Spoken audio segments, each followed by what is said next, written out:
Está começando pela TV Novo Tempo mais um programa Evidências, sempre em busca de fatos que comprovem a veracidade histórica da Bíblia Sagrada. Interessante como alguns nomes entram para a história com uma perpétua nota de desaprovação e repúdio. Tudo por causa de um sujeito que, portando tal nome, conseguiu manchar tanto a sua reputação que, depois dele, ninguém mais quis ser o seu homônimo, isto é, ser o seu xará. É o caso, por exemplo, de Adolf Hitler. Diz uma fonte que antes da Segunda Guerra Mundial, a lista telefônica de Nova York tinha 22 assinantes com o sobrenome de Hitler.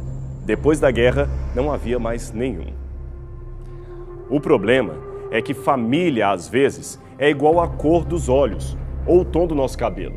Ninguém esconde a sua herança genética. Mas em casos de vergonha pública, alguns tentam resolver o problema, pelo menos escondendo a sua linhagem.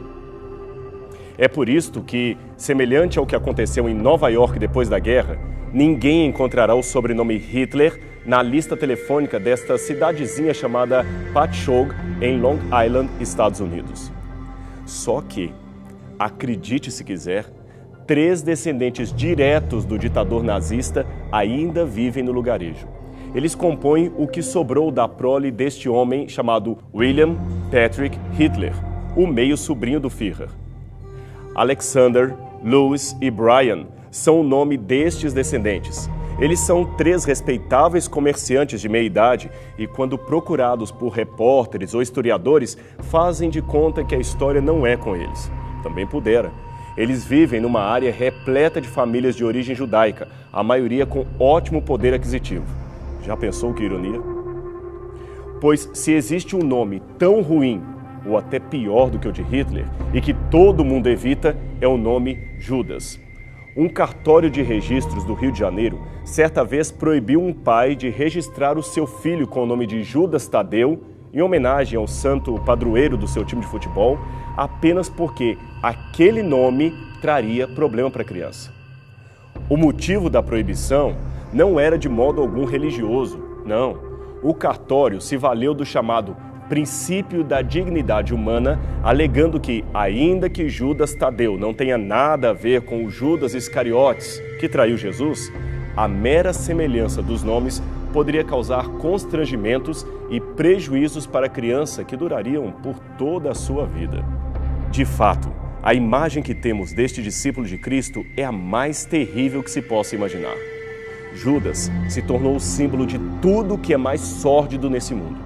Veja um modelo desprezível que Da Vinci configurou de seu rosto para retratá-lo na última ceia de Cristo.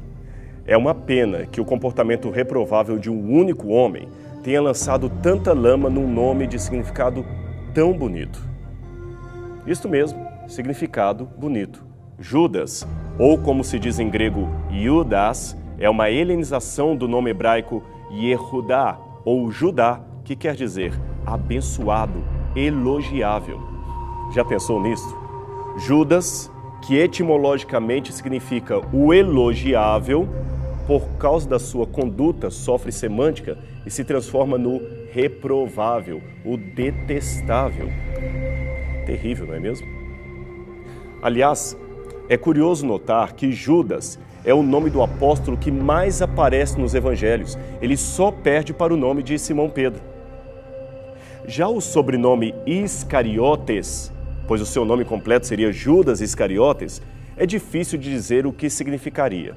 Alguns pensam que originalmente seria Yehudá Ish Keriot, que quer dizer Judas, o homem que vem de Keriot. Bem, Keriot, ou mais propriamente Kriot, seria o plural intensível de Kriá, que quer dizer aldeia ou conjunto de pequenas casas.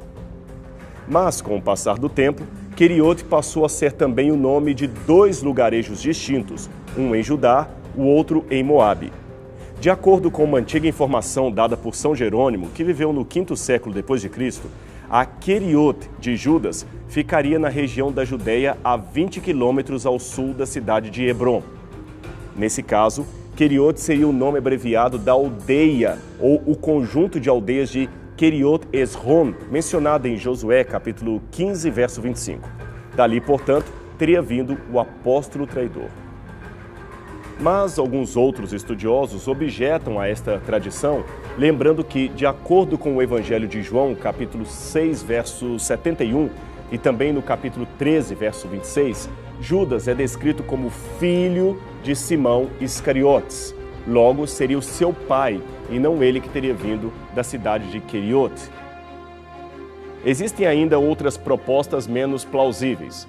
Uma de que Iscariotes significaria sicário e que Judas teria sido membro de um grupo de judeus rebeldes que assassinavam romanos com o fim de libertar a Judéia das mãos do Império. Acontece que esse grupo de sicários não se formou senão 20 ou 30 anos depois da morte de Cristo. Logo, Judas não poderia ter feito parte desse grupo. E há propostas ainda mais criativas, porém cada vez menos prováveis. Uma delas que Iscariotes seria um apelido aramaico dado pelo próprio Jesus e que significaria mentiroso, que viria da raiz semita sakar, que quer dizer libertador, e finalmente que seria um epíteto acerca da forma como Judas morreria sofrendo de contrições por causa do sufocamento da corda que o enforcava. De todas essas propostas, porém, a que parece mais real e autêntica é aquela que diz que este nome tem a ver com a procedência do apóstolo ou da família dele. Mas nada disso desfaz a imagem negativa que ainda mantemos de Judas. Pior mesmo foi para os judeus, que durante a Idade Média e início da Idade Moderna tiveram a sua própria imagem injustamente associada ao apóstolo traidor. Tanto que alguns estudiosos do folclore e dos costumes populares, como Câmara Cascudo e Ático Vilas Boas da Mota, não descartam a associação que houve no Brasil colônia entre Judas, os judeus, e algumas festas populares, como a queima do Judas, que alguns preferem dizer a malhação do Juda, isto é, do judeu que traiu Jesus. Apesar de quase extinta nos grandes centros urbanos, a tradição desta festa ainda é preservada nas cidades do interior. Ali, pessoas se unem para montar um boneco, geralmente de palha ou tecidos velhos, recheado de bombinhas. Este mesmo boneco é literalmente espancado pelas crianças para, depois, ser à noite queimado em local público. Este boneco sempre é o Juda, ou o Judas, o traidor. Esta festa, trazida pelos portugueses e espanhóis, ainda ocorre em alguns vilarejos, sempre no chamado Sábado de Aleluia, ou Sábado Negro, que antecede o Domingo da Páscoa, comemorado não por todos, mas por alguns ramos do cristianismo. E temos também os ditados associados ao traidor. Quem nunca ouviu o provérbio que diz, onde Judas perdeu a bota? O sentido é claro, se refere a um lugar distante e esquecido por Deus, aonde o Judas perdeu a bota. Mas de onde vem esse ditado? Há duas explicações, evidentemente bastante lendárias. Uma delas diz que Judas, depois de ter traído Jesus, ficou, é claro, com remorsos. Então se mortificou, enforcando-se sem suas botas. Então os judeus acharam seu corpo descalço e sem as 30 moedas de prata. Daí soldados romanos e caçadores de aventura partiram pelo mundo inteiro afora em busca das botas do Judas. Dizem que foram bem longe atrás do calçado do traidor. E não se sabe se finalmente a encontraram ou não. Bem, em primeiro lugar, é bom que se diga que a Bíblia Sagrada não fala nada sobre sapatos de Judas ou Judas descalço. Ademais, era mais certo que ele usaria sandálias e não botas. Como eu disse, isto é apenas uma lenda sem base bíblica. A outra versão vem de um bispo armênio do IV século que jurou ter conhecido uma testemunha ocular da paixão de Cristo. Como é a história? Pois Cristo, nesse caso, já havia morrido há muito tempo e esta pessoa então deveria ter pelo menos 300 anos quando foi vista pelo bispo. Mas, como os exageros eram comuns naquele tempo, religiosos do século VII também disseram ter visto a mesma testemunha, que era um judeu amaldiçoado por Cristo por haver elogiado a Judas e recebido como castigo o dever de vagar eternamente pelo mundo. Aí veio a outra lenda do judeu errante. Agora, deixando de lado essas lendas medievais acerca do Judas, nós devemos nos perguntar quem, afinal de contas, era este discípulo? Qual é a sua história e o que podemos aprender com ela? Bem, se proceder à hipótese de que ele era da cidade de Queriote, então Judas era o único dos apóstolos que não vinha da Galileia, pois a cidade de Queriote ficava na Judeia. Alguns estudiosos têm sugerido que isto possa ter causado certa distinção entre ele e o restante do grupo. De fato, quando a lista dos apóstolos é relacionada nos evangelhos sinóticos, o seu nome é sempre associado à traição que ele haveria de fazer. Os evangelhos sempre dizem: e finalmente Judas, que haveria de trair. Mateus 10, verso 4, Marcos 3, 19 e Lucas 6, 16.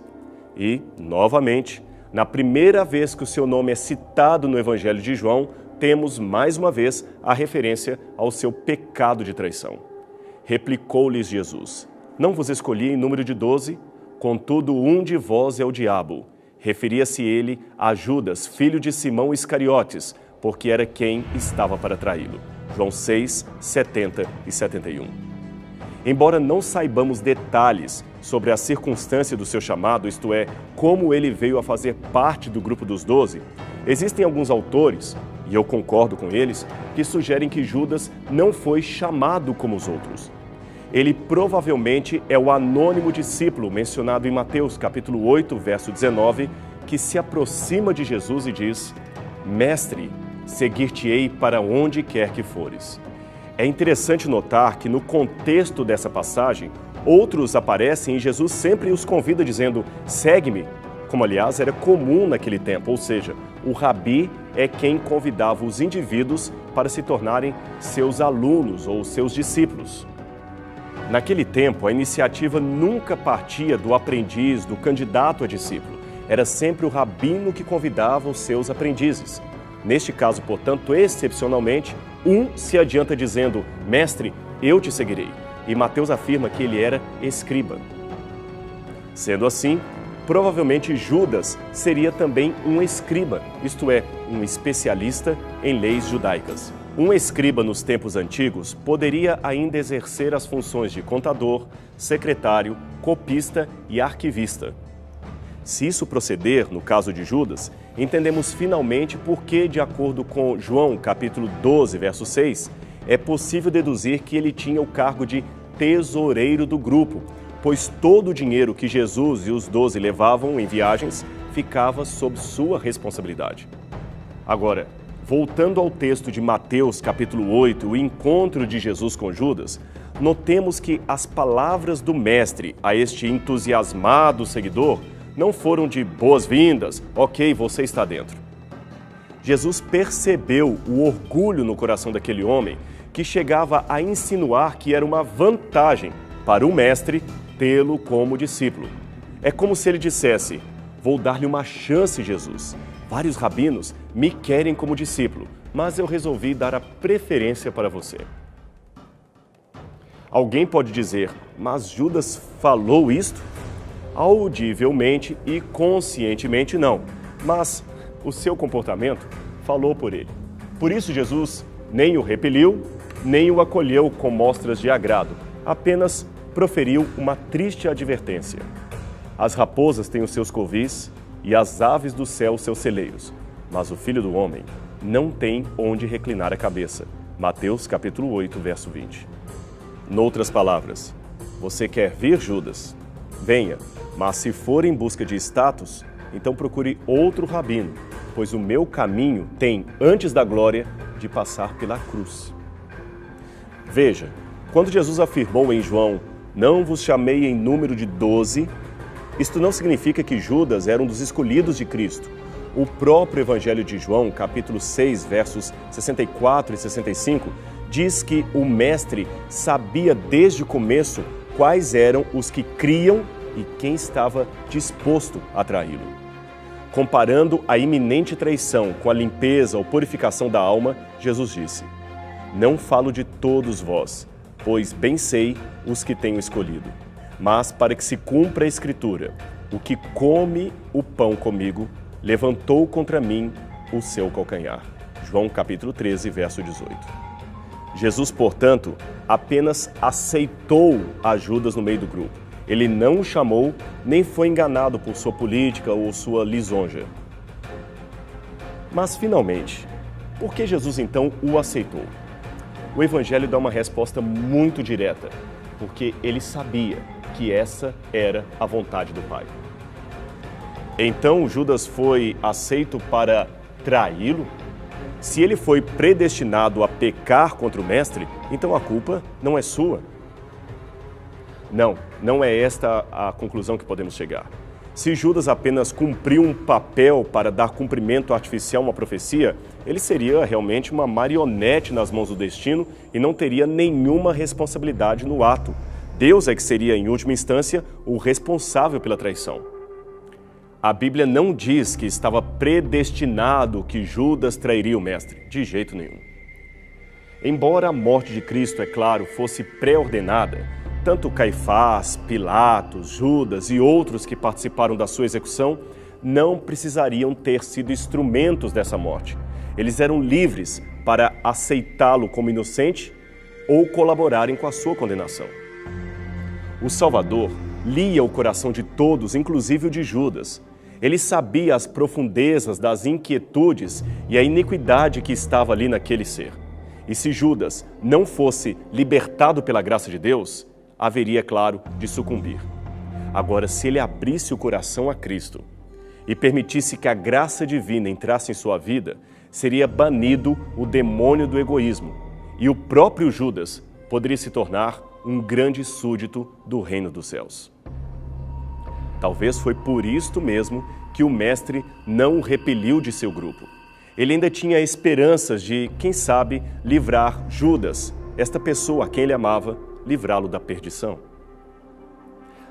Mas vem cá, se Deus não predestinou Judas, como sabia Jesus que Judas seria o traidor?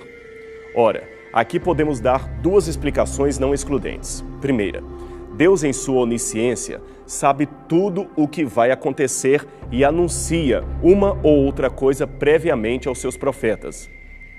Por isso, ele revelou esta futura verdade para Davi e Zacarias, conforme você pode ler depois no livro de Salmos, capítulo 41, verso 9, e também em Zacarias, capítulo 11, versos 12 e 13. Ali está profetizado que Jesus seria traído. Agora, preste bastante atenção nisto. Saber de antemão não implica necessariamente em decidir. Veja, se eu assisto um filme antes de você e depois lhe revelo o que acontecerá na cena seguinte, isto não significa que eu escrevi o roteiro ou que eu decidi o destino dos personagens. Eu apenas assisti por antecipação e deixei que você conhecesse o fim antes mesmo que isso acontecesse. Deus, nesse caso, é aquele que sabe o fim desde o começo, mas ele não decide aquilo que as pessoas farão por sua própria liberdade. Outra coisa que precisamos entender é que Jesus não perdeu a sua onisciência jamais, isto é, o seu poder de saber todas as coisas. Porém, quando ele se tornou humano, para não ser apenas um ator fingindo, pretendendo ser homem, ele de fato se autoimpôs limites que não faziam parte original da sua natureza. Veja, Jesus teve de aprender a ler, andar, falar. Ele podia tropeçar numa pedra, ter dor de cabeça e até morrer. Assim, tudo o que ele sabia enquanto esteve aqui neste mundo era o que o Pai lhe revelava. E como acontece com muitos de nós ao contratarmos, por exemplo, um funcionário para uma empresa, Jesus percebeu de maneira psicológica desde o início que o sentimento de Judas não era de alguém que estava realmente convertido, mas sim de um oportunista. E olha que Jesus fez de tudo para salvá-lo.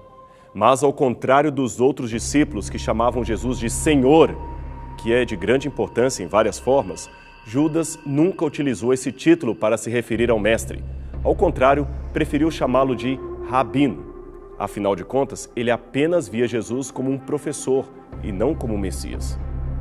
Enquanto os outros discípulos várias vezes fizeram grandes profissões de fé e de lealdade, como vemos, por exemplo, em João capítulo 6, verso 68, João 11, 16, João nenhuma vez sequer fez uma menção elogiosa a Cristo. ele permaneceu bastante silencioso em todas as narrativas bíblicas. Assim, por mais que ele andasse 3 anos e meio com o grupo dos 12, comesse com o mestre, dormisse muitas vezes sob o mesmo teto, ele nunca nutriu um relacionamento íntimo com o Senhor Jesus Cristo. Lembra que ele no começo achava até que era uma vantagem de Jesus tê-lo por discípulo? Pois é, Judas levou esse sentimento até o final. Se entendermos o ambiente sociopolítico de Israel dos tempos de Jesus, podemos supor que Judas, como outros revolucionários daquela época, almejava a libertação do país do governo romano. Certas pessoas poderiam ter visto em Jesus o protagonista dessa empreitada, o líder perfeito para a revolução. Jesus, contudo, usando palavras pobres, não se decidia. Preferia o anonimato, o contato com as pessoas mais simples da sociedade. Eis então que Judas decide dar uma mãozinha para o mestre, decide apressar a intervenção de Jesus como libertador de Israel. Por isso, ele entrega Jesus aos líderes saduceus, na esperança de que, a partir daquele momento, tivesse início a revolução e que Jesus conduzisse os seus discípulos para libertarem a Palestina da dominação do jugo romano. Você se lembra quanto Judas recebeu para atrair Jesus? Isto mesmo, 30 moedas de prata. E você sabe como seriam essas moedas? Seriam exatamente como esta que tenho aqui. Foram 30 moedas desta que Judas ganhou para entregar o seu mestre. Não era muito dinheiro. De acordo com Êxodo, capítulo 21, verso 32, esse era o preço de indenização paga por um acidente envolvendo animais e escravos. Também, segundo Mateus, capítulo 27, verso 7, os sacerdotes compraram com esse dinheiro um campo, certamente improdutivo, para fazer dali um cemitério de indigentes. Mas ainda que fossem milhões e milhões de dólares que Judas houvesse recebido, nenhuma felicidade poderia advir desse dinheiro. O final da história você já sabe. Ele terminou se enforcando, conforme diz Mateus, capítulo 27, verso 5. E este enforcamento provavelmente foi num lugar alto, fora da cidade, próximo a um dos vales que circundavam a cidade de Jerusalém. Imagine a cena. O seu corpo ficou ali por algum tempo e depois disto o galho se partiu ou a corda rompeu, coisa muito fácil de acontecer, e de acordo com Atos capítulo 1, verso 18, Judas caiu no precipício e as suas entranhas ficaram expostas. Como isto aconteceu? Bom, imagine mais uma vez o cenário. O seu corpo, já morto, acabou caindo no chão e pode ter sido devorado por lobos, coiotes ou cães selvagens ou talvez até abutres, muito comuns naqueles dias. Agora lembre, como era Páscoa, ninguém ousou limpar aquilo de imediato, caso contrário, estaria se tornando imundo para participar das cerimônias religiosas. Naquele tempo, nenhum judeu poderia tocar em cadáveres durante as festas cerimoniais. Aí, é claro, o corpo de Judas começou a cheirar mal. A cena não era nada agradável de se ver, e a notícia e o mau cheiro correram para todos os lados. O terreno, então, que ele caiu, ficou, é claro, desvalorizado e adquiriu o apelido de Akeldama, que quer dizer campo de sangue. Que fim triste para alguém que teve o privilégio de conhecer a Cristo face a face e conversar pessoalmente com o Messias. Um jovem inteligente e promissor que não soube aproveitar as oportunidades que a vida lhe deu. Por isso, hoje, terminamos o nosso programa com uma mensagem de advertência a todos aqueles que dizemos ser seguidores de Cristo. E a mensagem é esta: nunca, absolutamente nunca, se permita tornar um Judas do século XXI. Não traia o seu Salvador, nem negocie a sua salvação. Sabe, a história desse apóstolo é uma prova clara de que brincar com as coisas de Deus não é definitivamente uma decisão inteligente. Pense nisso. E a gente vai ficando por aqui. Mas semana que vem temos um novo encontro na TV Novo Tempo para mais um programa Evidências. Até lá!